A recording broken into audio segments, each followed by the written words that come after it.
शेडवा पवार. मी समर्थ junior बोलत राहा मोठे. हे घरगुती वेल्डिंग मशीन बनवलेली, सगळं रॉ मटेरियलपासून बनवलेले. शेतातले खराब झालेले पाईप आणि हे पुष्पे घेतलेले 2, त्याला फेकिकने जोडलेले, पॅक केलेले, मग कुठं काही लिकेज नाही म्हणून. ह्याच्यामध्ये सॉल्ट वॉटर टाकलेले आणि 6 इंचाचे 2 नट घेतलेले.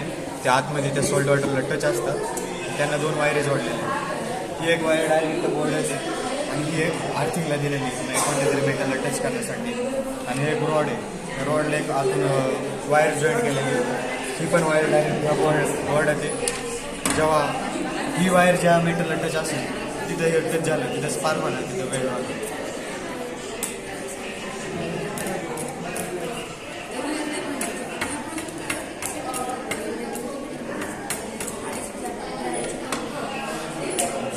हे पुढं पण इझिली कॅरी करू शकतो आपण. जसं की ट्रक ड्रायव्हर आहे, त्यांच्या गाडीला काही नुकसान झालं ते पुढं पण सहज त्याच्यात पाणी टाकून ते थोडक्यात तिथं काम करू शकतो.